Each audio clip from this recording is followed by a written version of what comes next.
London, 1851. The chandeliers of Almack's Assembly Rooms cast a golden glow over the elite of London society. Against a pillar at the edge of the dance floor, Victoria Kendrick stood watching the revelry with a practiced smile that did not reach her eyes. At 23, she had perfected the art of blending into the periphery of ballrooms while remaining properly visible, an achievement for a woman of her particular circumstances. "Miss Kendrick, you appear positively wilted tonight," Lady Dunsley remarked, her fan fluttering with calculated precision. "One might think you find our company tiresome." "Not at all, Lady Dunsley. I find myself simply overcome by the heat." Victoria's reply was smooth, well-rehearsed, a shield against the barbed comments that inevitably came her way. Lady Dunsley's eyes narrowed. "Indeed. Though the season has been particularly cool for spring, has it not?" She paused, the corners of her mouth lifting. "Perhaps it is the weight of your situation that causes such distress." "Your concern is most generous," Victoria replied, her spine stiffening beneath her modest pearl-grey gown. The clock had not yet struck 10, and already she felt the exhaustion that accompanied these mandatory social appearances. Lady Dunsley drifted away, no doubt to share her observations with the other matrons who kept meticulous ledgers of each unmarried woman's failings. Victoria breathed deeply, steeling herself against the familiar ache in her chest. 5 seasons she had endured, 5 seasons of whispers and sidelong glances. 5 seasons of being the daughter whose mother had fled England with her lover, abandoning both husband and child for passion over propriety. A scandal that, even 7 years later, clung to Victoria like a shadow. Her father, Edward Kendrick, had managed to preserve some modicum of their standing through his legal practice and unfailing dignity. But he could not repair what had been irreparably damaged, their family name. And in London society, a name was everything. "You look as though you're plotting someone's murder, Vicky," came a voice at her side. "Please say it's Lady Dunsley. I've always found her hats to be criminal." Victoria's carefully maintained expression softened as her cousin Margaret appeared beside her. "I wouldn't waste good plotting on Lady Dunsley," she replied, "though I might be contemplating an early retreat." "Again, you'll miss the midnight supper," Margaret said, linking her arm through Victoria's. At 20, Margaret was still fresh-faced with hope, her debut last season having been modestly successful. "And I hear the Duke of Westmoreland has finally returned from his travels. Everyone expects him to make an appearance tonight." "All the more reason to leave," Victoria murmured. "Another arrogant peer whose presence will send every matchmaking mamma into hysterics." "You've never even met him," Margaret protested. "How can you judge him so harshly?" "I don't need to meet him to know what he is, Margaret. Men of his standing view women as either conquests or conveniences." Victoria's voice held the certainty of one who had learned her lessons well. Her mother's abandonment and subsequent disgrace had taught her that love was a luxury afforded only to those whose status could weather its storms, and sometimes not even then. For Victoria, with her tainted name and modest dowry, love was a risk she could not afford. What she wanted, needed, was security. A respectable marriage to a man who would overlook her mother's scandal in exchange for her family's remaining connections. Not a grand passion that would burn bright and leave ashes in its wake, but something sustainable, practical, safe. "You sound like Aunt Harriet," Margaret said with a frown. Victoria managed a weak smile. "Perhaps Aunt Harriet has more wisdom than we give her credit for." As the orchestra struck up a lively quadrille, Victoria's gaze drifted across the room, settling momentarily on an unfamiliar figure standing near the entrance. Tall and broad-shouldered, he stood with a casual confidence that marked him as someone accustomed to authority. Unlike the other gentlemen preening in their finery, he wore his formal attire as though it were an afterthought rather than a statement. "Is that him?" Victoria asked, her curiosity momentarily overriding her determination to remain disinterested. Margaret followed her gaze and gasped softly. "Yes, that's the Duke, Colin Wexford, Duke of Westmoreland. They say he's been abroad for nearly 3 years, something about diplomatic missions for the Crown." Victoria studied him from across the room. Unlike the porcelain complexions fashionable among gentlemen who rarely ventured outdoors, the Duke's skin bore evidence of time spent under foreign suns. His dark hair was cut shorter than was strictly fashionable, and even at this distance, she could see the intensity in his stance. The way his eyes moved deliberately around the room, assessing rather than seeking approval. "He doesn't look particularly pleased to be here," Victoria observed. "Would you be if you were being hunted by every eligible young woman in London?" Margaret replied with a laugh. "They say he's the most eligible bachelor in England, now that he's inherited the dukedom." "Then I pity him," Victoria said, turning away. "Nothing is more tedious than being valued only for what you represent." As she spoke, Victoria felt a curious prickling sensation at the back of her neck, the odd feeling of being observed. When she glanced back, she found herself meeting the direct gaze of the Duke himself, his eyes, startlingly blue even from across the room, fixed on her with an intensity that made her breath catch. For a moment, neither looked away. Then Victoria deliberately broke the contact, turning back to Margaret with forced casualness. "I believe I shall have that lemonade after all," she said, her mouth suddenly dry.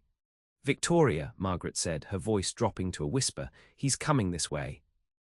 Before Victoria could respond, a shadow fell across them, and a deep voice spoke from behind. "Miss Kendrick, I presume."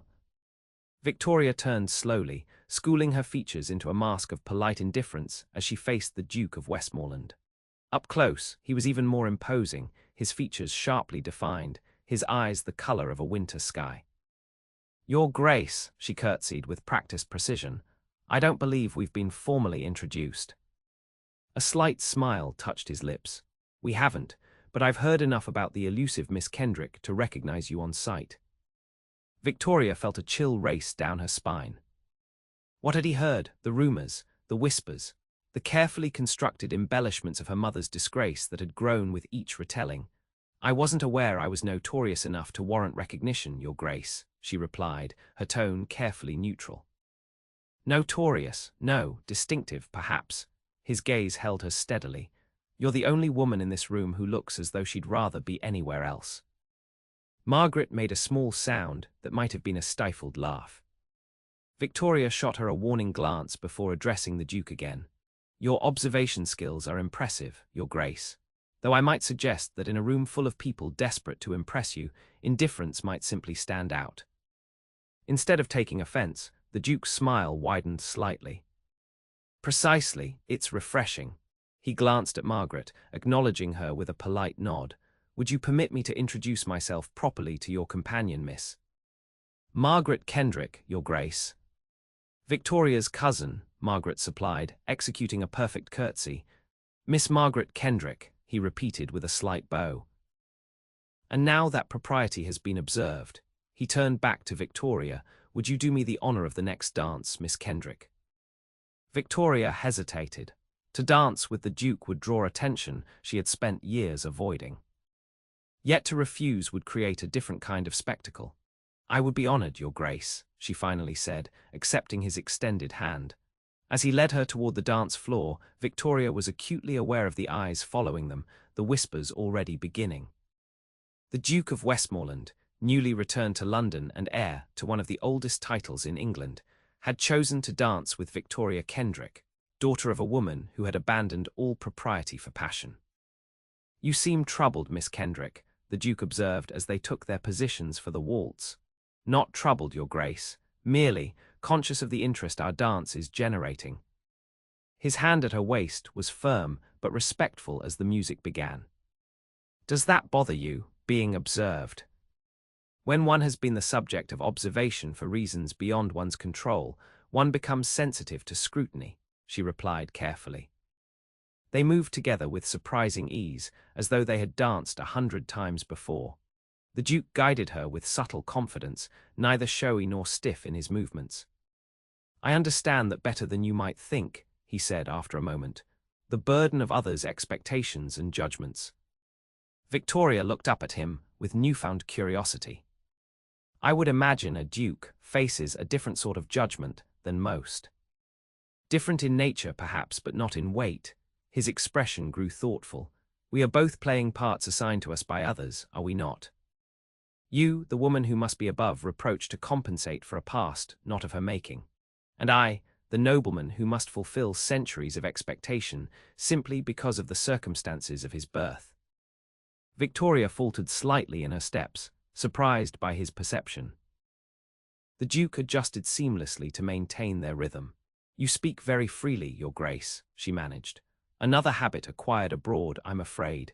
In diplomatic circles, one learns the value of occasional directness amidst the necessary dissembling." He guided her through a turn. "I've offended you." "No," she said quickly. "You've surprised me. I'm not accustomed to such candor." "Then perhaps we might shock society further and engage in honest conversation while we dance," he suggested, a hint of humor in his eyes. "Tell me, Miss Kendrick, if you weren't here tonight, where would you be?" The question caught her off guard. I would be at home, reading most likely." "What would you be reading?" Victoria hesitated. Would he mock her if she told him the truth? "Poetry," she admitted. "Wordsworth, or perhaps some of the scientific journals my father subscribes to."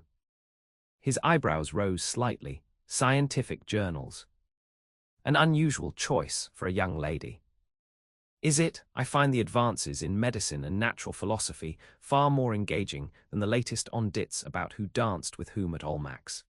She immediately bit her lip, realizing too late the irony of her statement given their current situation. To her relief, the Duke laughed, a genuine sound that transformed his serious countenance. "A fair point, especially as we are currently providing fodder for precisely such gossip." He studied her face for a moment. "You're not what I expected, Miss Kendrick." "And what did you expect, Your Grace?" "Someone broken by circumstance, perhaps, or hardened by it. Instead, I find someone who has cultivated her mind, while others merely polish their social graces." The music was drawing to a close, and Victoria felt an unexpected pang of regret. Their conversation had been the most stimulating she'd experienced at any social function in years. As the final notes faded, the Duke held her gaze for a moment longer than was strictly proper. "Thank you for the dance, Miss Kendrick. I hope we might continue our conversation another time." "You're very kind, Your Grace," she replied, acutely aware of the renewed whispers as he escorted her back to Margaret. "Not kind," he corrected quietly, "interested." With a bow to both women, he departed, leaving Victoria with a curious sense of disorientation, as though something had shifted beneath her feet, something fundamental that she couldn't quite identify. "Victoria," Margaret hissed, clutching her arm as soon as the Duke was out of earshot. "The Duke of Westmoreland singled you out for his first dance. Do you realize what this means?" "It means nothing, Margaret," Victoria replied firmly, though her heart was still beating faster than usual. "A dance is just a dance." But even as she spoke the words, Victoria knew they weren't entirely true. Something had happened during those few minutes on the dance floor, something that had nothing to do with the social significance of being chosen by a duke, and everything to do with the unexpected connection she had felt with a man who seemed to see beyond the veil of scandal that had defined her for so long. It was dangerous to think this way. Hope was a luxury Victoria had long ago set aside, along with dreams of a love match. Security, respectability, these were what she needed to pursue, not the fleeting attention of a duke who would soon enough be caught in the matrimonial nets cast by far more eligible young women. Still, as she made her way home in her father's modest carriage later that night, Victoria found herself replaying their conversation, wondering what might have happened if the music had continued just a little longer. Colin Wexford, Duke of Westmoreland, stood in the library of his London townhouse, a glass of brandy untouched in his hand as he stared out at the rain-slicked streets below. 3 years away from England had changed him in ways that made his return to London society feel like donning an ill-fitting coat, constraining and uncomfortable. "Will you be attending Lady Harrington's garden party tomorrow, Your Grace?" his secretary, James Thornfield, inquired from the doorway. Colin turned from the window with a sigh. "I suppose I must. Mother has made it clear that my ducal duties include making regular appearances in society now that I've returned." "The Dowager Duchess is concerned about the succession, sir." "It's only natural." "Natural to her, perhaps, less so to me." Colin set down his untouched drink, 3 years negotiating peace treaties in the Ottoman Empire, and yet I find London society infinitely more exhausting. Thornfield's expression remained neutral, though Colin detected a hint of sympathy in his eyes. At 40, Thornfield had served the Wexford family since Colin's father was Duke, and he understood better than most the pressures Colin faced. "If I might speak freely, Your Grace." Colin gestured for him to continue. "You've been back in England for nearly a month now, and yet you've kept largely to yourself. Your appearance at Almack's tonight was your first real venture into society. People are beginning to talk." "People always talk, Thornfield. It's what they do best." "Yes, but in this case, they speculate about why the new Duke of Westmoreland seems reluctant to take up his position in society. Some suggest you acquired foreign entanglements during your time abroad." Colin laughed without humour. "Foreign entanglements, is that what they're calling it? And what exactly do they imagine I've been entangled with? A harem of exotic beauties, political conspiracies, Ottoman debts? All of the above, I imagine, sir. The Ton thrives on speculation. And my choosing to dance with Miss Victoria Kendrick tonight will only add fuel to that particular fire, I suppose." Thornfield's eyebrows rose slightly. "The Kendrick girl, Edward Kendrick's daughter. You know of her?" "I know of the family situation, sir. A regrettable scandal some years ago. The mother eloped with an Italian count, I believe, left the daughter behind. Mr. Kendrick managed to salvage something of their standing, but it was a near thing." Colin frowned. "I was unaware of the particulars. I simply noticed a young woman who seemed as uncomfortable with the pretenses of society as I am." "She would have reason to be, sir. The Ton has a long memory for scandal, particularly when it involves a woman abandoning her duties." Colin moved to his desk, thumbing through a stack of correspondence without really seeing it. "Tell me, Thornfield, do you find it curious that a woman who chooses her own path is scandalized, while a man who does the same is merely exercising his natural rights?" "I'm not paid to have opinions on social mores, Your Grace." "No, you're paid to have facts at your disposal, which you do admirably." Colin turned to face his secretary again. "What else do you know of Miss Kendrick?" "Very little, sir. She's been on the marriage mart for several seasons without success. Keeps to herself, by all accounts. Her father's legal practice is respectable but not wealthy. She has a modest dowry. There was some talk of a match with Sir William Hastings last season, but nothing came of it." Colin nodded, filing away the information. "Thank you, Thornfield. That will be all for tonight." After his secretary had withdrawn, Colin returned to the window, his thoughts turning to Victoria Kendrick. There had been something in her eyes, a guardedness, yes, but also a quiet intelligence and dignity that had drawn him to her immediately. She wasn't beautiful in the conventional sense that society prized, but her features were striking in their expressiveness, her grey eyes clear and perceptive. More importantly, she had spoken to him as a person, not as a title. After years of diplomatic service, where every word was calculated for effect, the refreshing directness of her conversation had been like a cool drink after a long thirst.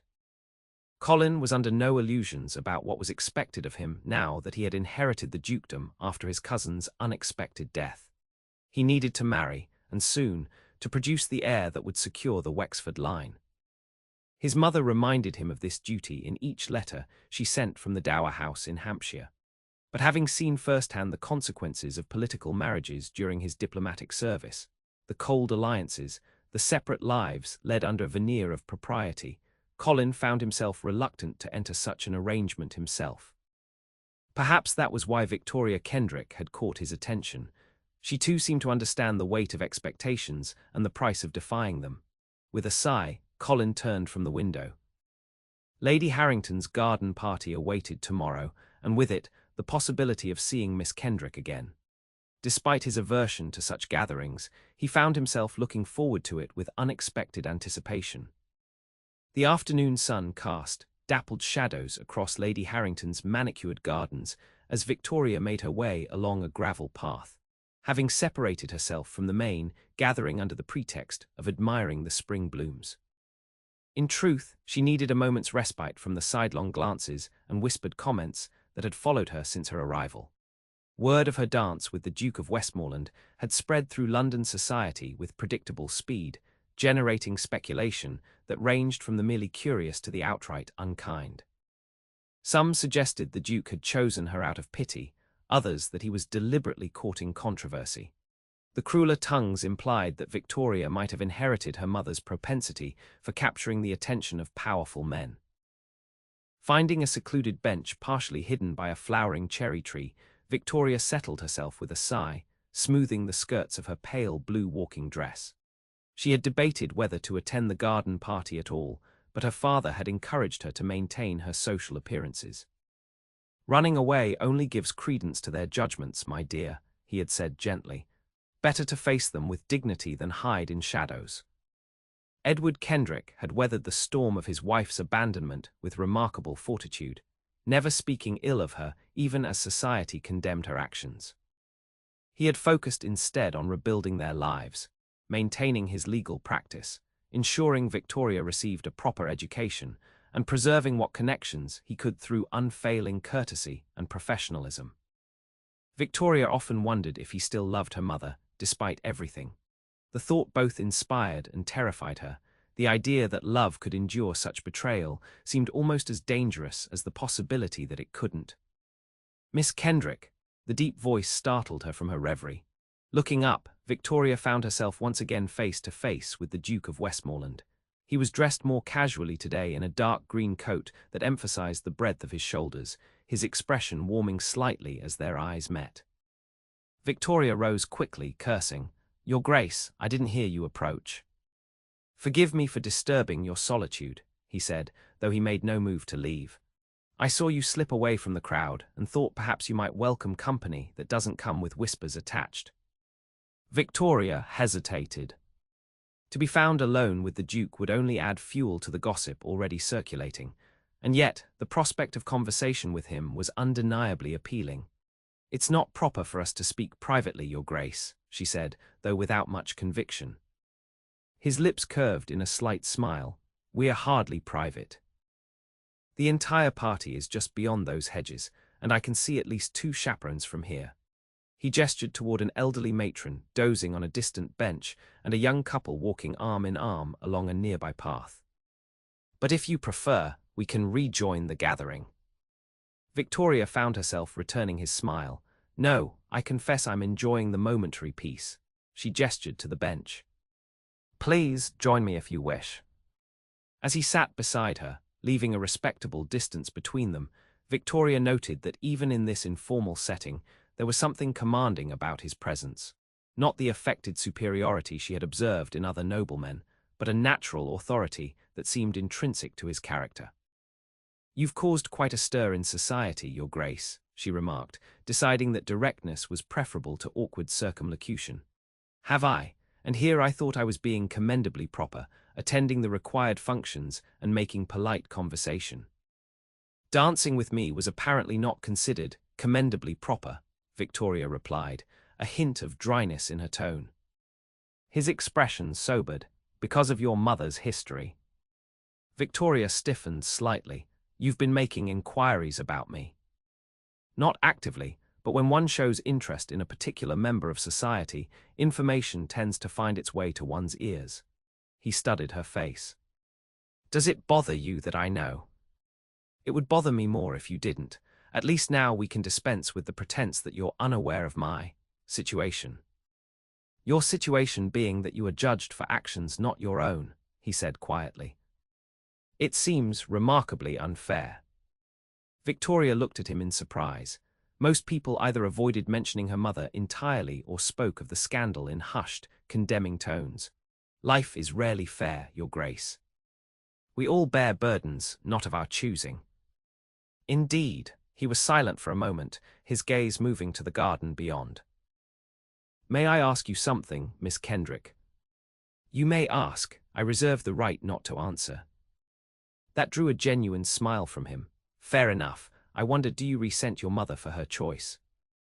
The question was so unexpected, so direct, that Victoria found herself answering honestly, before she could consider the wisdom of doing so. Sometimes, she admitted, not for leaving my father, their marriage was arranged, and I've no illusion it was a love match, but for leaving me. She paused, the old wound still tender despite the years. I was 16. Old enough to understand abandonment, young enough to feel it keenly. She never contacted you afterward. Victoria shook her head. A few letters in the beginning, then nothing. I believe she has a new family now. In Florence, last I heard. The Duke was quiet for a moment.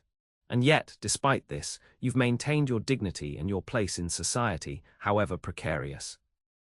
What choice did I have? To crumble under judgment would only confirm what they already believed. That weakness of character runs in my blood. Victoria straightened her shoulders. I may not be able to change how society views me, but I can refuse to let it define who I am. A commendable philosophy, he said, his eyes holding hers with an intensity that made her heart quicken. And a rare one. Most people I've encountered either rail against society's strictures or surrender to them entirely. And which do you do, Your Grace? He laughed softly. Neither, I hope. I try to navigate the waters without either capsizing or being becalmed, not always successfully. Victoria found herself genuinely curious about this man, who seemed so different from the aristocrats she had encountered. Is that why you spent 3 years abroad? To escape these waters entirely?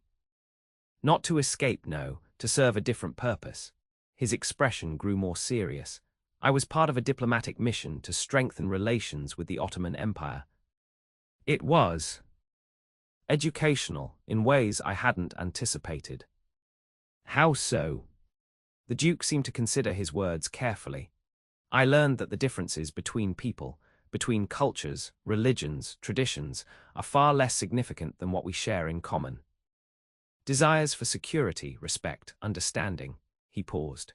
And I learned that the rules we take for granted as immutable are often merely conventions, varying widely from one society to another. That sounds dangerously close to philosophical radicalism, Your Grace, Victoria observed, though her tone was light. Does it? Perhaps I should be more circumspect in expressing such views. The humor in his eyes belied his words, though I find myself reluctant to guard my thoughts when speaking with you, Miss Kendrick. Victoria felt a flush of warmth at his words, a dangerous pleasure in being singled out for his confidence. You hardly know me, Your Grace. True enough, but I find I would like to remedy that. Before Victoria could formulate a response, the sound of approaching voices broke the moment. Lady Harrington appeared around the hedge, accompanied by several young women and their mothers.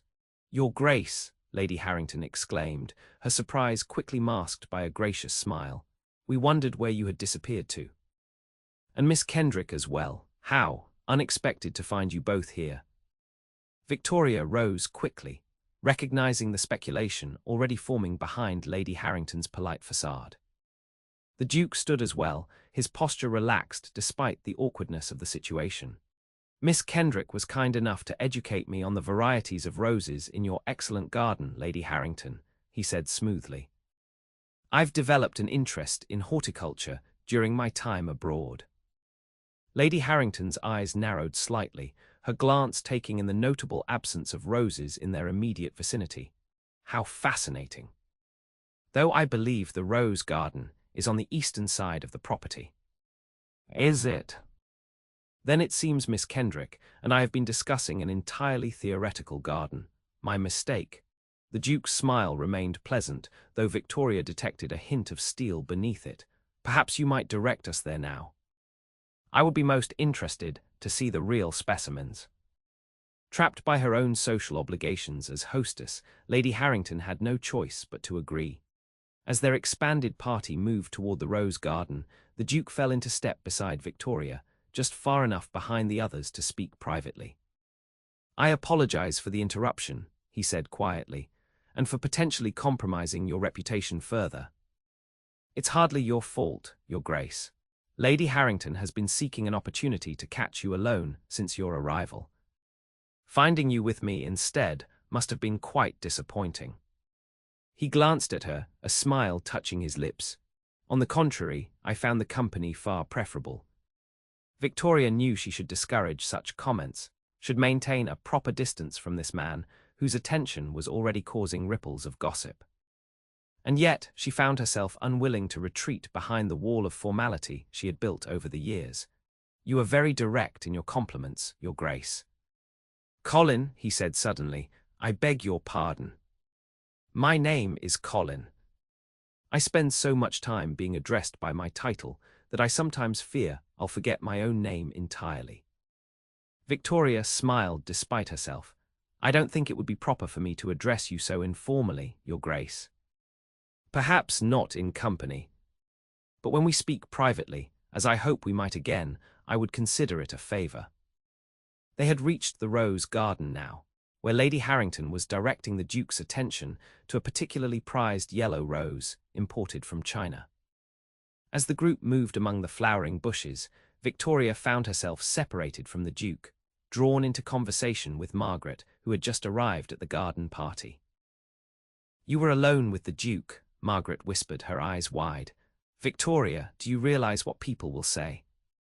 "They'll say what they always say, Margaret, that I am my mother's daughter, incapable of proper behavior," Victoria sighed. "Though in this case, our conversation was entirely innocent." Margaret studied her face for a moment. "You like him?" It wasn't a question, and Victoria didn't bother denying it. "He's different from what I expected." "Different how?" Victoria considered the question. "He sees beyond surfaces, beyond titles and scandals to the person beneath." She shook her head slightly. "It's probably nothing. A duke doesn't court a woman with my history, no matter how interesting he might find her conversation." Margaret squeezed her hand gently. "Perhaps not, but he sought you out twice now in as many days. That must mean something." Across the garden, Victoria caught the Duke, Colin, looking in her direction, his expression thoughtful. When their eyes met, he offered a slight nod, a private acknowledgement that made her heart beat faster despite her determination to remain practical. "It means nothing," Victoria said firmly, as much to herself as to Margaret. "And even if it did, some gaps cannot be bridged, no matter how much one might wish it." But as the afternoon progressed, Victoria found herself wondering if perhaps, just perhaps, she might be wrong. The next week passed in a blur of social obligations for Victoria. Her dance with the Duke and their subsequent conversation in Lady Harrington's garden had elevated her from the periphery of society to the centre of its attention, a position she found deeply uncomfortable after years of cultivating invisibility. Invitations that had been scarce in previous seasons suddenly arrived daily. Musical evenings, card parties, afternoon teas. Victoria accepted them selectively, aware that her newfound popularity stemmed not from genuine interest in her company, but from curiosity about her connection to the Duke. For his part, Colin Wexford seemed to materialize at every function Victoria attended, somehow managing to arrange moments of conversation despite the watchful eyes of chaperones and gossips. Their exchanges were brief, but charged with an undercurrent of mutual interest that Victoria found increasingly difficult to ignore. They discovered shared interests in literature and natural philosophy. He recommended books he had encountered during his travels. She lent him a volume of poetry she had found particularly moving. They debated the merits of Turner's paintings at an exhibition, disagreed pleasantly about Dickens's latest serial, and found common ground in their skepticism of spiritualist trends currently captivating London society. Victoria told herself repeatedly that this unusual friendship, for she could not allow herself to name it anything else, was temporary. Soon enough, the Duke would fulfill his duty and choose a suitable bride from among the eligible daughters of the nobility. Their conversations would end, and Victoria would return to her quiet existence on the margins of society. Yet with each meeting, this sensible prediction became harder to believe. It was at the Middleton Musicale, 10 days after their first dance, that everything changed. The event was held in the Middletons' opulent music room, with gilt chairs arranged in rows before a grand pianoforte. Victoria sat beside her father, conscious of the Duke's presence several rows behind them. Throughout the first half of the performance, a rather tedious series of arias performed by the Middletons' niece, Victoria had felt his gaze on her, though she resisted the temptation to turn and meet it. During the intermission, guests mingled in the adjoining refreshment room. Victoria, finding herself momentarily alone as her father was engaged in conversation with a colleague, took the opportunity to slip into the Middletons' library, a room she had admired on previous visits for its impressive collection of scientific texts. The library was blessedly empty, its occupants having joined the crowd seeking refreshments. Victoria moved among the shelves, running her fingers along the leather-bound spines, enjoying the momentary solitude. "Escaping again, Miss Kendrick," the now familiar voice came from the doorway. Victoria turned to find the Duke watching her, a hint of amusement in his eyes. "Merely seeking a moment's quiet, Your Grace," she replied, though she couldn't help returning his smile. "The musicale is lovely, but Miss Middleton's interpretation of Mozart leaves something to be desired," he suggested, stepping into the room and closing the door partway, open enough to maintain propriety, closed enough to suggest privacy. Victoria laughed softly. "I wouldn't be so unkind as to say so." "Your discretion does you credit." He moved closer, his gaze taking in the book she held, Faraday's Experimental Researches in Electricity. "Light reading for a musicale." She felt a flush of embarrassment. "I was curious. My father attended one of his lectures at the Royal Institution last year and was quite impressed. As was I when I heard him speak before I left for Constantinople." Colin took the book from her hands, his fingers brushing against hers in a touch that sent an unexpected warmth through her body. "His work on electromagnetic fields is revolutionary." Victoria looked up at him in surprise. "You've studied natural philosophy." "Among other things, my education was rather broader than most, thanks to a father who believed that a title without understanding was worthless." He set the book aside, his expression growing more serious. "Victoria." It was the first time he had used her given name, and the intimacy of it caught her off guard. "Your Grace, I don't think." "Colin," he corrected gently. "When we're alone, at least, I would hear my name from you." Victoria hesitated, then yielded to the request. "Colin." The sound of her voice speaking his name seemed to affect him deeply. His eyes darkened, and he took a step closer, close enough that she could detect the subtle scent of his cologne, sandalwood, and something unidentifiable, exotic. "These past days," he began, "our conversations have been the only moments that felt real amid all the social pageantry. I find myself thinking of things I wish to tell you, questions I want to ask, simply to hear your perspective." Victoria's heart beat faster. "I've enjoyed our discussions as well, but surely you must know how they're being interpreted. The Ton is already speculating about your intentions." "Let them speculate." His voice was low, intent. "What concerns me is not their interpretation, but yours. What do you believe my intentions to be?" It was a dangerous question, one that required either pretense or honesty, neither of which felt safe. "I don't presume to know your mind, your Colin," she answered carefully. "I can only observe that you've shown me a kindness that has been unexpected." "Kindness," he repeated the word as though testing it. "Is that what you believe this is?" "What else could it be?" Victoria forced herself to voice the reality that stood between them. "You are a duke in need of a suitable duchess. I'm a woman whose family history makes her decidedly unsuitable. Any attention you show me beyond common courtesy can only be temporary, a diversion before you fulfill your duties to your title." Something flashed in his eyes, anger perhaps, or frustration. "You think so little of me, that I would toy with your feelings for mere diversion." "No," she said quickly. "I think you are a man of honor who finds himself momentarily intrigued by someone different from those you're expected to court. There's no shame in that, but neither is there a future in it." He stepped closer still, near enough now that she had to tilt her head to maintain eye contact. "What if I disagree? What if I believe that the expectations of society are less important than finding someone who challenges my mind and touches my heart?" Victoria's breath caught at his words, at the intensity in his gaze. "Then I would say you've spent too long in foreign lands, where perhaps the constraints of English society seemed distant. But we are in London now, and reality cannot be wished away." "Reality," his mouth curved in a humorless smile. I've seen enough of the world to know that what we call reality is often merely convention, rules created by men to maintain order in ways that benefit them. Sometimes those rules deserve to be questioned, even if questioning them comes at great cost. Especially then, his voice softened. Victoria, The sound of voices in the hallway outside interrupted whatever he had been about to say.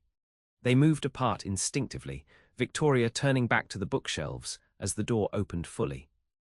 "Ah, there you are, Your Grace," Lady Middleton exclaimed, her sharp eyes taking in the scene before her. "And Miss Kendrick as well. How fortunate that I've found you both. The second half of the performance is about to begin." "We were just discussing Mr. Faraday's work on electricity," Colin said smoothly, gesturing to the book he had replaced on the shelf. "Miss Kendrick has a remarkable understanding of scientific principles." Lady Middleton's smile thinned slightly. "How unusual, but we really must return to the music room. Miss Hetherington has prepared a selection from Dynasty for the second half." As they followed Lady Middleton back to the musicale, Victoria was acutely aware of the Duke beside her, of the conversation that had been interrupted, of the dangerous territory into which they had been venturing. Whatever he had been about to say, perhaps it was best left unspoken. Yet when they reached the music room and prepared to part ways to their respective seats, Colin leaned close for a brief moment. "This conversation isn't finished," he murmured, his breath warm against her ear. "Meet me in the Middletons' garden after the performance, the path behind the fountain."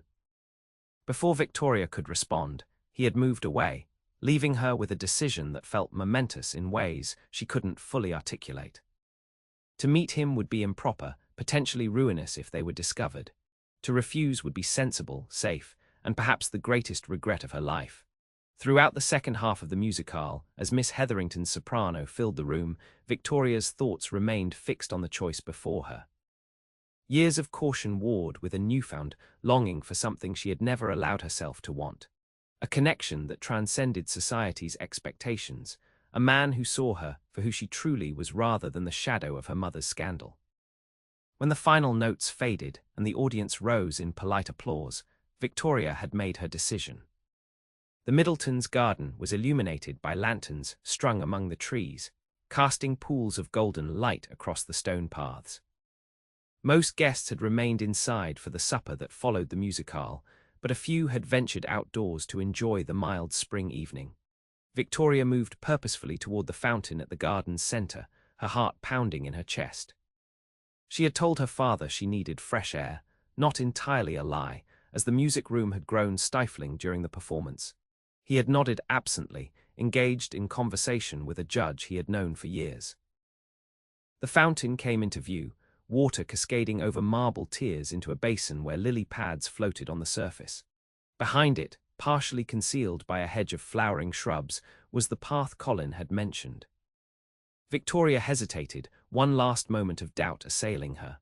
Then, gathering her courage, she rounded the fountain and stepped onto the secluded path. He was waiting for her, a tall figure in the shadows, his face illuminated only by the distant glow of lanterns and the rising moon. When he saw her, relief visibly washed over his features. "You came," he said simply. "I shouldn't have," Victoria replied, though she made no move to leave. "This is precisely the sort of behavior that confirms everyone's worst assumptions about me. No one saw you. And even if they had, there's nothing improper about seeking fresh air in a garden open to all guests. We both know this is different." Victoria wrapped her arms around herself, suddenly chilled despite the mild evening. What was so urgent that it couldn't wait for a more appropriate setting? Colin moved closer, his expression intent. "I needed to finish what I was trying to say in the library." Without interruption, without the weight of 100 watching eyes. "And what was that?" He took a deep breath. "That in all my travels, among diplomats and nobles and rulers of distant lands, I have never met anyone who intrigues me as you do. That your mind, your spirit, your resilience in the face of society's judgment, all of it draws me to you in ways I can't fully explain." Victoria felt her breath catch. "Colin." "Let me finish," he said gently. "I know what stands between us. Your mother's history, my position, the expectations of society. And if you tell me that these obstacles matter more to you than what we might find together, I will respect your decision." "It's not that simple," Victoria whispered. "Isn't it? What if it could be?" He reached for her hand, his touch gentle but sure. "What if we decided that happiness, real happiness, not the pale imitation that comes from meeting others' expectations, was worth pursuing?" Victoria looked down at their joined hands, feeling the warmth of his skin against hers. "You speak as though we have a choice, but you have responsibilities, to your family, to your title. And she hesitated. "I've spent 7 years rebuilding what was left of my reputation after my mother's choices destroyed it. I can't simply disregard that effort." "I'm not asking you to." His voice was urgent now, his grip on her hand tightening slightly. "I'm asking if you feel what I feel, this connection between us that goes beyond convention or circumstance." Victoria raised her eyes to his, knowing that honesty was both dangerous and necessary. "Yes," she admitted, "but feeling something doesn't make it possible." "Victoria," the way he said her name sent a shiver through her body. "May I ask you something? If there were no titles, no scandal, no society watching our every move, would you allow yourself to explore what exists between us?" The question struck at the heart of her carefully maintained defenses. For years, Victoria had told herself that love was a luxury she couldn't afford, that security and respectability were the only goals worth pursuing. She had buried her desires beneath practicality, convincing herself that the absence of passion was a small price to pay for safety. But standing here with Colin, she could no longer pretend that safety was enough. "Yes," she whispered, the admission feeling like both surrender and liberation. "I would." Something changed in his expression then, a softening, a certainty that hadn't been there before. Slowly, giving her every opportunity to withdraw, he raised his free hand to her face, his fingers tracing the line of her cheek with exquisite gentleness.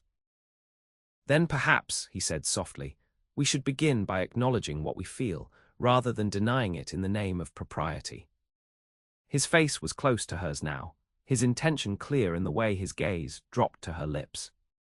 Victoria knew she should step back, should remember all the reasons this was impossible, impractical, potentially ruinous.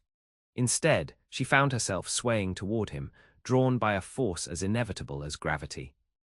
When his lips touched hers, the shock of it nearly undid her. The kiss was gentle at first, a question rather than a demand.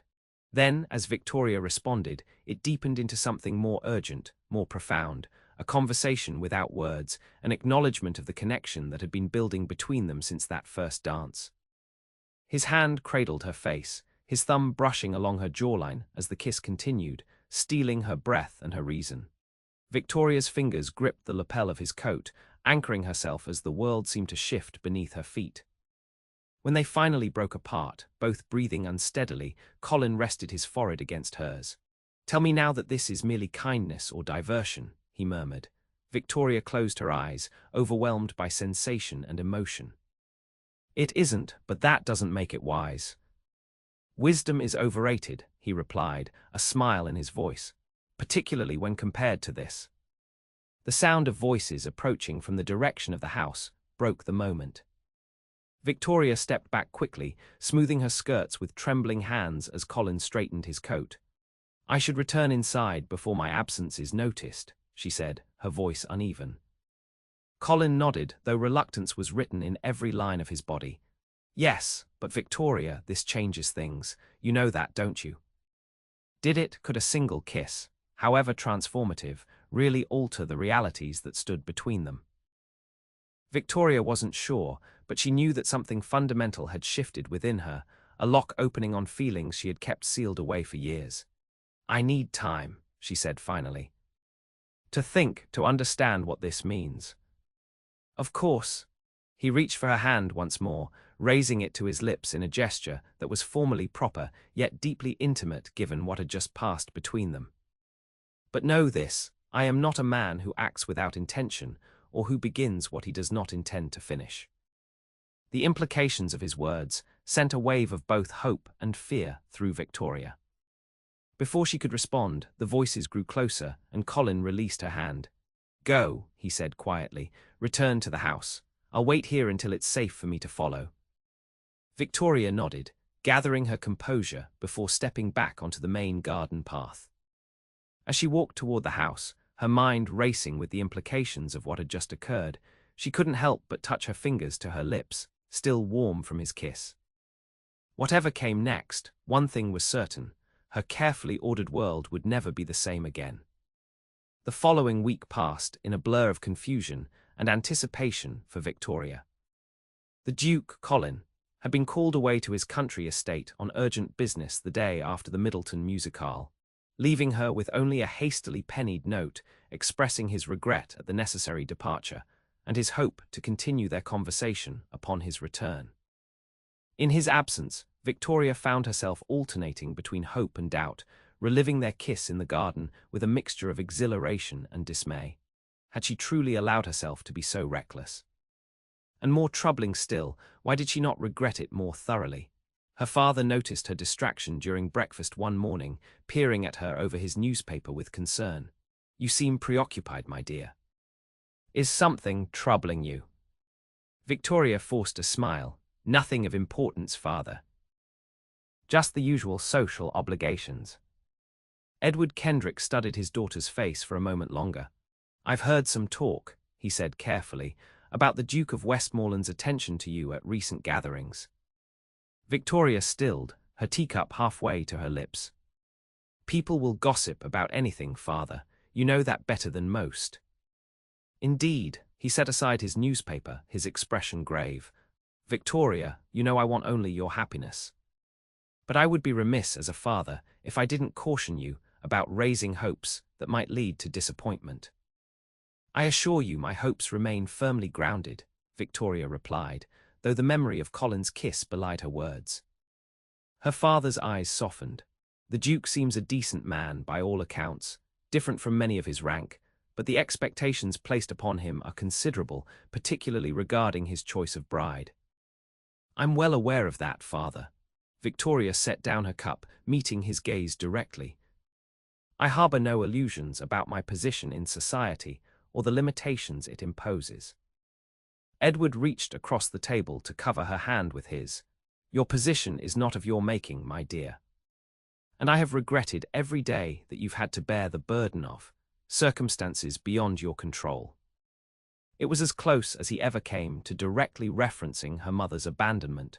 Victoria squeezed his hand gently. "We've managed well enough, you and I," she said, "better than many." "Yes, we have," he hesitated, then continued, "but I would not have you settle for well enough in matters of the heart. Nor would I have you reach for what might prove impossible, only to be wounded when reality intervenes." Victoria recognized the genuine concern behind his words. "I promise you, father, I am being careful. The Duke and I have merely conversed on subjects of mutual interest, nothing more." It was not entirely a lie. Their conversations had indeed been the foundation of whatever was growing between them. That they had culminated in a kiss, a single, transformative moment, seemed somehow both essential and incidental to the connection they had formed. Her father nodded, seemingly satisfied. "Good, that's good." He returned to his newspaper, the matter apparently settled in his mind. Victoria sipped her tea, her thoughts turning once again to Colin and when he might return to London. She had received no further word since his initial note, and the uncertainty of their situation weighed heavily upon her. What did one stolen kiss in a garden mean to a duke? Perhaps nothing more than a momentary indulgence, already forgotten amid the more pressing concerns of his estate and position. Or perhaps, and this possibility was both more thrilling and more terrifying, it had meant as much to him as it had to her. Either way, Victoria knew that the path forward was far from clear. Society would never easily accept a match between a duke and a woman with her history.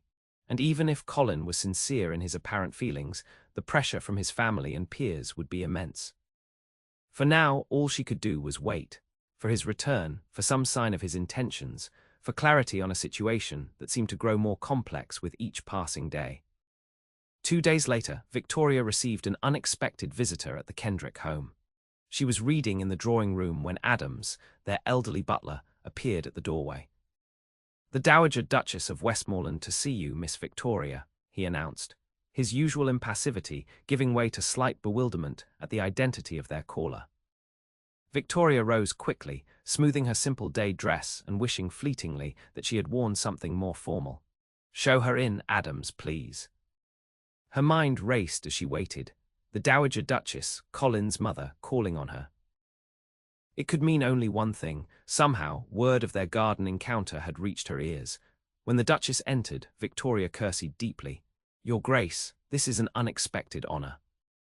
Lady Elena Wexford, Dowager Duchess of Westmoreland, was a striking woman in her early 60s, her silver-streaked dark hair arranged immaculately beneath a modest bonnet. She carried herself with the innate authority of one born to privilege, yet there was a shrewdness in her grey eyes, so like her son's, that suggested a keen intelligence behind the aristocratic facade. "Miss Kendrick," she acknowledged with a slight nod. "I hope you'll forgive the intrusion. I find myself in London unexpectedly and thought we might benefit from a private conversation." Victoria gestured to the sofa. "Please make yourself comfortable, Your Grace. May I offer you tea?" "That won't be necessary." The Duchess seated herself with perfect posture, her gaze taking in the modest but tasteful furnishings of the Kendrick drawing room. "I shan't take much of your time." Victoria sat opposite her, hands folded in her lap to disguise their slight trembling. "How may I assist you, Your Grace?" The Duchess regarded her thoughtfully for a moment. "You're a direct young woman, I'm told. I appreciate that quality, so I shall be equally direct. My son has developed an interest in you that has become the subject of considerable speculation in society." Victoria maintained her composure with effort. "His Grace has been kind enough to converse with me at several functions. I believe his time abroad has given him a taste for more substantive discussion than is sometimes found in ballrooms." A diplomatic answer, the Duchess's lips curved in a slight smile. "But we both know there is more to it than that. Colin has written to me about you." This revelation caught Victoria off guard. I wasn't aware." "No, I don't imagine you were. My son has always kept his thoughts close until he's certain of them." The Duchess leaned forward slightly. "Miss Kendrick, I have not come to reproach you or to forbid any attachment between you and my son." Victoria's surprise must have shown on her face, for the Duchess continued, "That clearly wasn't what you expected to hear. Did you anticipate threats, bribes perhaps, some dramatic scene from a Gothic novel?" Despite her tension, Victoria found herself smiling.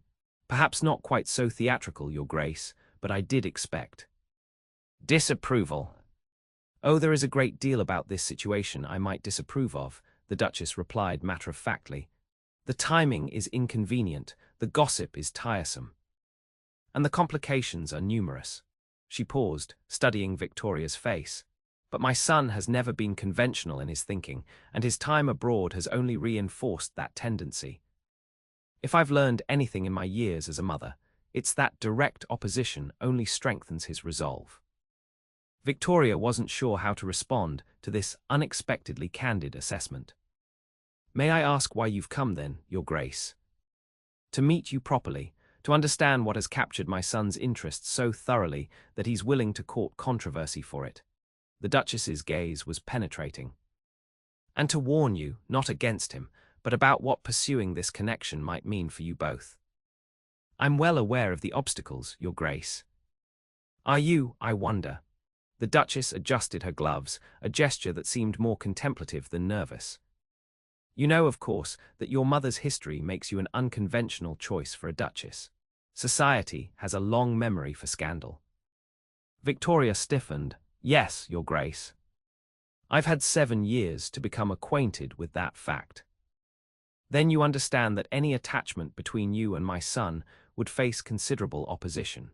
Not just whispers and stares, but active resistance from those who believe they have a stake in the Westmoreland legacy." "I do understand that," Victoria said quietly. The Duchess nodded. "Good, because the question you must ask yourself, Miss Kendrick, is whether what you feel for my son, whatever that may be, is strong enough to withstand such pressure. And whether you are prepared for what becoming a duchess would entail." Victoria was startled by the implication. Your Grace, there has been no suggestion of. Hasn't there? The Duchess's expression was knowing. My son does not trifle with young women's affections, Miss Kendrick. If he has singled you out, particularly in ways that have generated gossip, his intentions are serious, whether he has expressed them explicitly or not. The possibility that Colin might actually be considering marriage, to her, was both exhilarating and terrifying. Victoria struggled to maintain her composure. Even if that were true, Your Grace, surely you would prefer a more suitable match for your son, someone whose family connections would strengthen the dukedom. What I prefer, the Duchess said with surprising feeling, is a daughter-in-law who challenges my son's mind and touches his heart. The Westmoreland title has survived for centuries. It can withstand a duchess who brings intelligence rather than noble blood to the family. Victoria stared at her, unable to disguise her astonishment. You would support such a match? I would support my son's happiness, the Duchess corrected, and I have seen too many aristocratic marriages founded solely on suitability wither into mutual tolerance at best, outright misery at worst. A shadow passed across her face, suggesting personal knowledge of such arrangements. Colin believes you possess qualities far more valuable than an impeccable lineage. I came here today to determine if he's right. And have you reached a conclusion, Your Grace? Victoria asked, finding her voice despite her shock. The Duchess rose, signaling the end of their conversation. I believe my son's judgment in this matter may be better than I initially credited. But Miss Kendrick, her expression grew more serious, if you do not share his feelings, if you cannot face the challenges that would come with accepting them, I urge you to make that clear to him immediately. Colin deserves honesty, even if it causes temporary pain. Victoria stood as well. I would never intentionally mislead him, Your Grace. I believe that. The Duchess moved toward the door, then paused. One last thing, Miss Kendrick. My son returns to London tomorrow. I imagine he will seek you out shortly thereafter. When he does, remember that courage is not the absence of fear, but the determination to act despite it. With a nod that somehow managed to be both regal and warm, the Dowager Duchess took her leave, leaving Victoria standing in the drawing room, her mind reeling from an encounter that had upended all her expectations. Colin was returning tomorrow, and according to his mother, his intentions were far more serious than Victoria had allowed herself to believe possible. The question now was not whether he would offer her a future together, but whether she would have the courage to accept it, with all the challenges such a choice would entail. The afternoon following the Dowager Duchess's unexpected visit found Victoria in Hyde Park, walking alongside Margaret as they followed the fashionable route around the Serpentine. The day was pleasantly warm, the paths crowded with the carriages and pedestrians of London society enjoying the fine spring weather. You're distracted today, Margaret observed after several minutes of one-sided conversation. Is something troubling you? Victoria hesitated, then decided that she needed to confide in someone before her thoughts drove her to distraction. The Dowager Duchess of Westmoreland called on me yesterday. Margaret stopped walking abruptly, forcing several irritated pedestrians to maneuver around them. The Duke's mother, whatever for. To warn me, I think, or perhaps to assess me, I'm not entirely sure. Victoria recounted the substance of their conversation, omitting only the kiss she had shared with Colin. Some secrets were too precious, too personal to share, even with her closest confidant. When she finished, Margaret stared at her with wide eyes. Victoria, do you realize what this means? The Duke must be seriously considering a proposal if his mother has involved herself. So she implied, Victoria admitted. Though it seems almost impossible to believe. Why? Because of your mother's history. That was years ago, and you've conducted yourself impeccably since. And he's a duke, surely he has the power to overcome any lingering scandal. It's not that simple, Margaret. Becoming a duchess isn't like becoming the wife of a merchant or even a baronet. The scrutiny would be constant, the expectations enormous. Every decision, every action would be observed and judged. Margaret squeezed her arm gently. But isn't that already your life? Being watched and judged, I mean. At least as a duchess, you would have the position to make such judgments matter less. It was a perspective Victoria hadn't fully considered, that the very title that would increase society's scrutiny might also provide a shield against its worst effects. Perhaps, she conceded, but there's another concern, one the Duchess herself raised. What if I'm not equal to the responsibilities? Managing great estates, hosting political gatherings, representing the Westmoreland name in court circles. Margaret smiled. Victoria, you've been managing your father's household since you were 17. You organize his legal dinners, balance the accounts, and navigate society with more grace than most who were born to it. If anyone could rise to the occasion of becoming a duchess, it would be you. Before Victoria could respond, the sound of approaching hoofbeats drew their attention. Turning, she felt her heart leap at the sight of a familiar figure on horseback, Colin, looking somewhat windblown, as though he had ridden hard to reach London. He spotted them almost immediately, his expression brightening visibly. After a brief exchange with his groom, he dismounted and approached, bowing to both women. "Miss Kendrick, Miss Margaret, what a fortunate coincidence." His eyes remained fixed on Victoria, something warm and private in his gaze. "Your Grace," Victoria curtsied, acutely aware of the eyes watching their encounter. "We had heard you were returning to London today." "Just arrived, in fact. I came directly to the park, hoping the fine weather might have drawn you out." He glanced at Margaret. "Forgive me, Miss Margaret, but might I impose upon your generosity? I have a matter of some importance to discuss with your cousin." Margaret smiled knowingly. "Of course, Your Grace." "I suddenly find myself in desperate need of refreshment. The tea vendor at the end of this path should suffice." She squeezed Victoria's hand. "I'll wait for you there." As Margaret walked away, Colin offered Victoria his arm. "Shall we? There's a quieter path near the water." Victoria placed her hand on his sleeve, conscious of the propriety of being seen walking with him in public, even as she longed for the privacy to speak freely. "I believe your mother paid me a visit yesterday," she said once they had moved beyond the immediate earshot of other strollers. Colin's eyebrows rose in surprise. "Did she? I wasn't aware she was in London."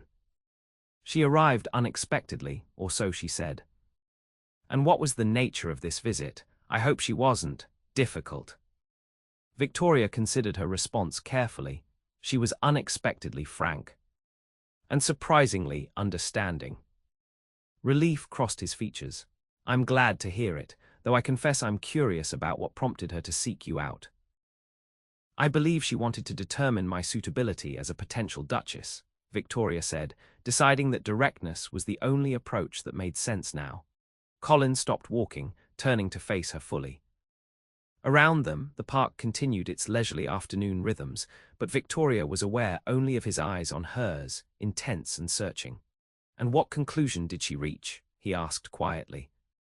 "She said your judgment might be better than she initially credited."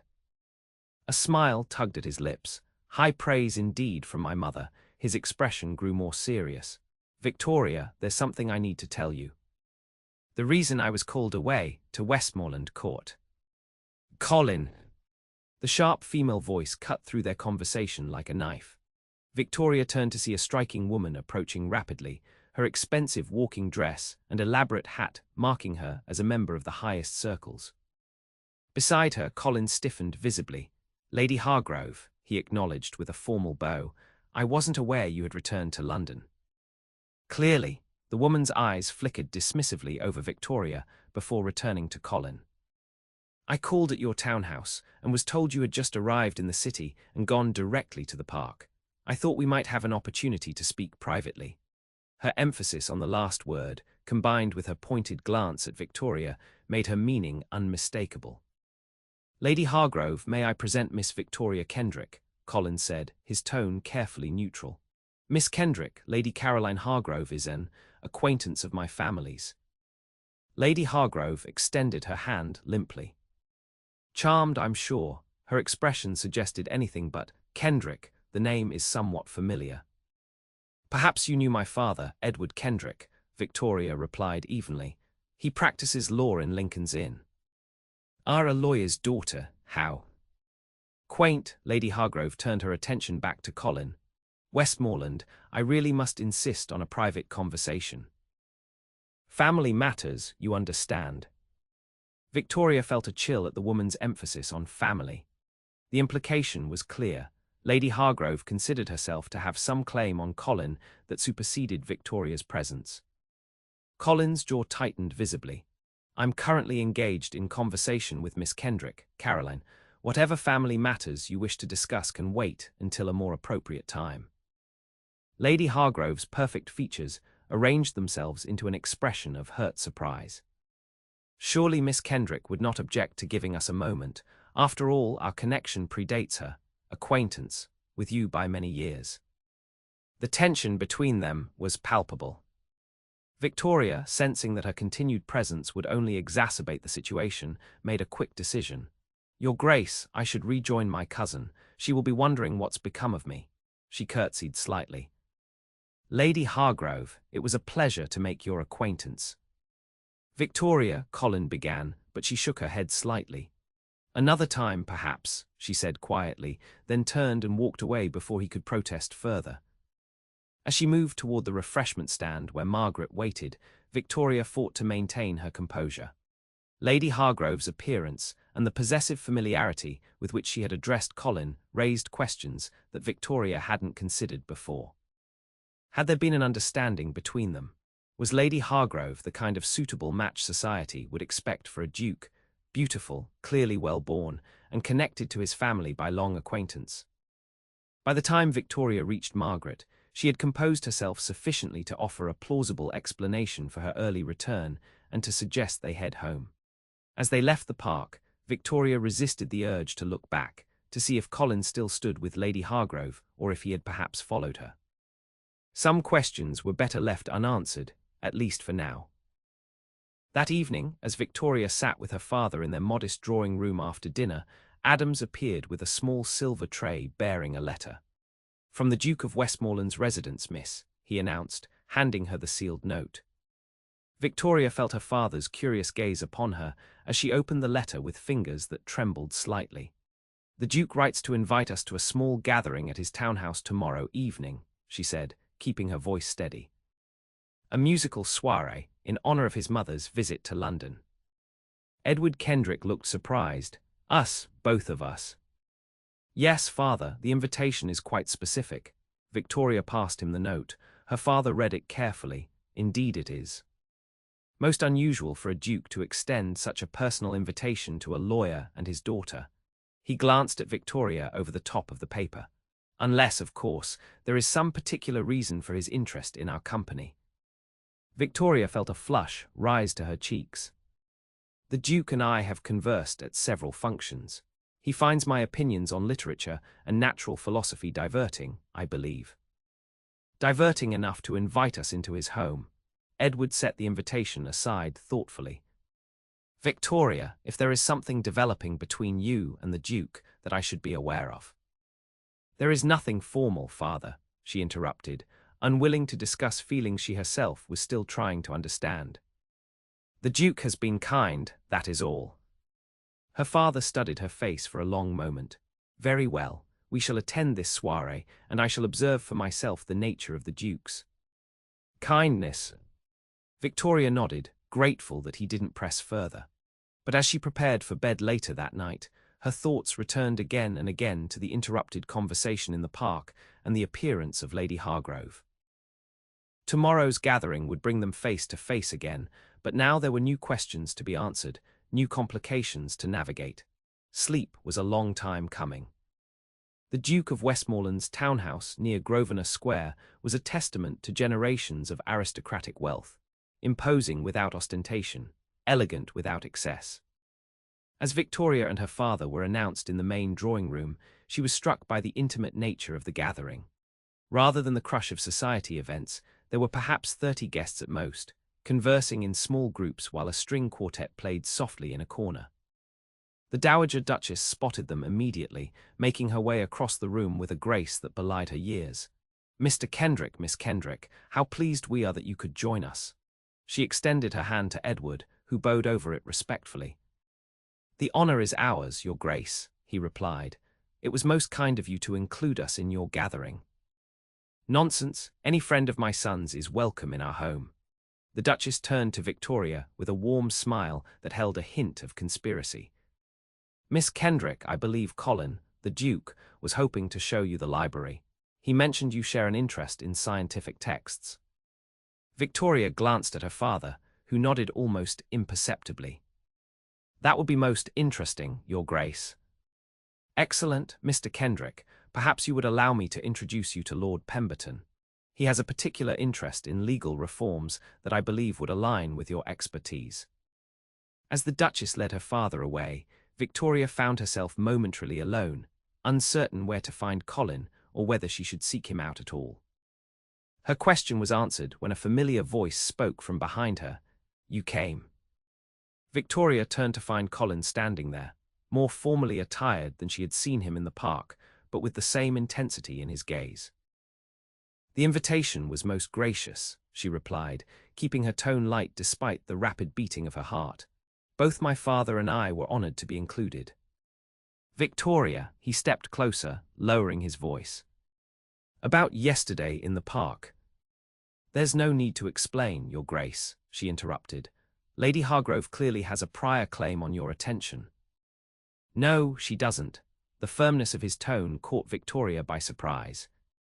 "Caroline Hargrove is the daughter of my father's closest friend. Our families have known each other since childhood, and at one time there was an expectation, never formally arranged, that we might someday marry." Victoria felt a pang at this confirmation of her suspicions. "I see." "No, you don't." He glanced around the room, then gestured toward a nearby door. "Please, come with me to the library. We can speak more privately there." After a moment's hesitation, Victoria nodded. The library was just across the hall, its door left open so that they remained visible to anyone passing by, propriety observed, if somewhat tenuously. Once inside, surrounded by floor-to-ceiling bookshelves and the comforting scent of leather bindings, Colin continued. "Whatever expectations existed between Caroline and myself ended years ago, before I left for Constantinople.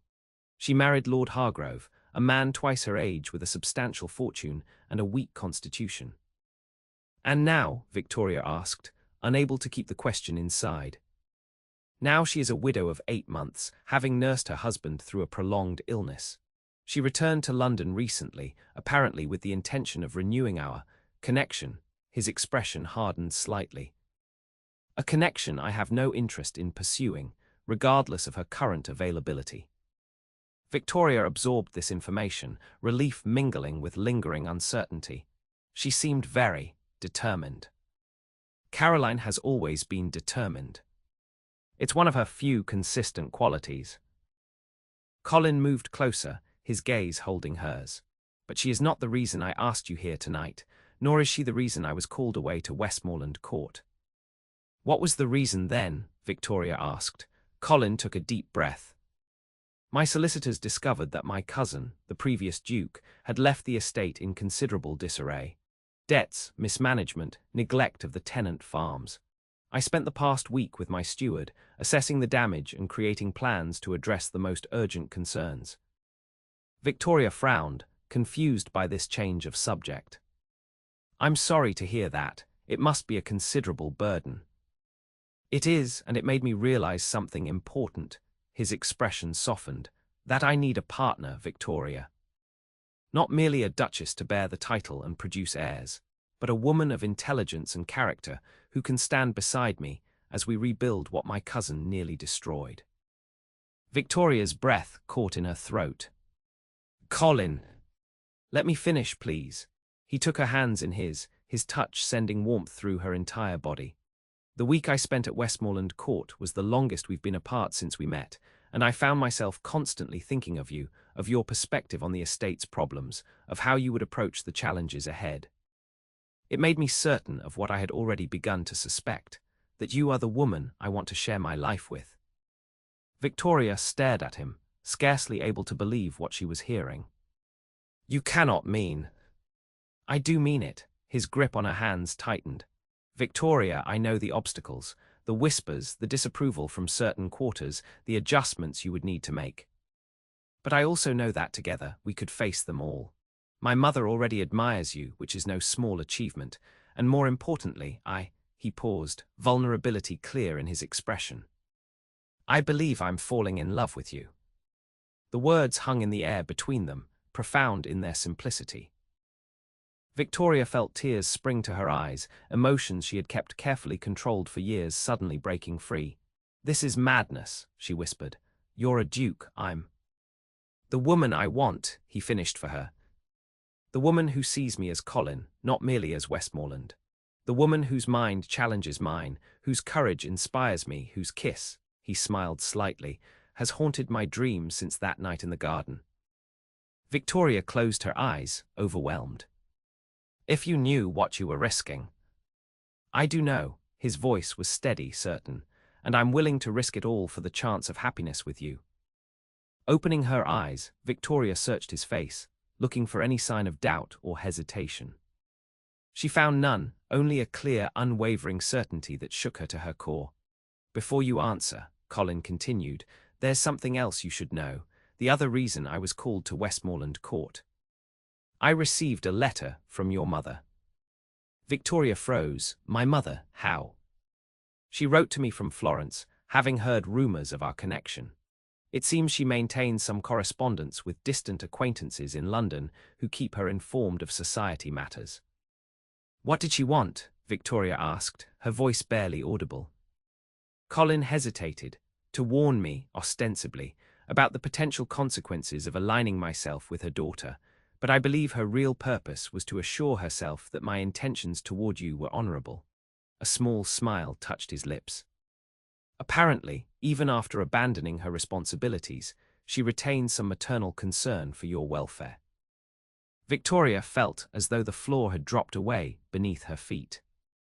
For years she had heard nothing from her mother, no letters, no messages, nothing to indicate that Eliza Kendrick, now Countess Rossi, gave any thought to the daughter she had left behind. Did she ask about me? The question escaped before Victoria could stop it, a remnant of the 16-year-old girl who had wept herself to sleep night after night, wondering why she hadn't been enough for her mother to stay. Compassion flooded Colin's expression. Yes, she asked if you were well, if you were happy. I told her that you were a woman of remarkable strength and dignity, who had faced society's cruelty with more grace than those who inflicted it deserved. Tears spilled down Victoria's cheeks now, years of carefully maintained composure crumbling in the face of this unexpected connection to her past. I wrote back to her, Colin continued gently. I told her that I intended to ask for your hand, and that while her approval was not necessary, I believed you deserved to know that she had, in her way, expressed concern for your happiness. Victoria shook her head, overwhelmed by the cascade of revelations. Why didn't you tell me this yesterday, in the park? I was trying to before Caroline interrupted us. He reached up to brush a tear from her cheek, his touch infinitely tender.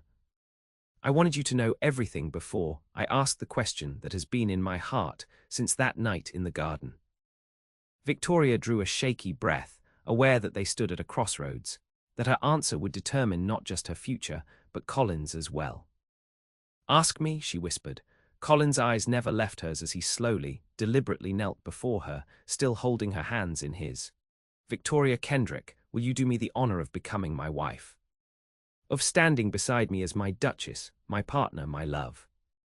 For a moment, Victoria couldn't speak, overwhelmed by the sight of this proud, powerful man kneeling before her, offering her everything she had convinced herself was forever beyond her reach. Then, drawing on a courage she hadn't known she possessed, she gave him the only answer her heart would allow. Yes, she said, her voice growing stronger as certainty replaced doubt. Yes, Colin, I will marry you. Joy transformed his face as he rose to his feet. Before Victoria could say more, he had drawn her into his arms, his lips finding hers in a kiss that held all the promise of their future together, tender yet passionate, a seal on the vows they had just exchanged. When they finally broke apart, both breathless, Colin rested his forehead against hers. I should probably speak to your father, he murmured, a smile in his voice. Victoria laughed softly, joy bubbling up within her like a spring. Yes, I believe that would be proper. And then we shall face society together, he said, his tone growing more serious. There will be talk, Victoria, whispers, disapproval from some quarters. I've weathered whispers before, she replied, surprising herself with her newfound confidence. But this time, I won't be facing them alone. Colin kissed her once more, quickly but with no less feeling. Never alone again, he promised. Now shall we return to our guests? I believe we have an announcement to make. Hand in hand, they left the library, stepping into a future neither could have imagined just weeks before, a future built not on society's expectations or the wounds of the past, but on the foundation of a love strong enough to defy both. And as they entered the drawing room together, heads held high despite the curious glances and whispers that immediately began, Victoria realized that her mother had given her one final, unexpected gift. By leaving, she had created the circumstances that eventually led Victoria to Colin, to a love powerful enough to overcome scandal, to bridge the divide between their worlds, and to transform both their lives with a single, stolen kiss.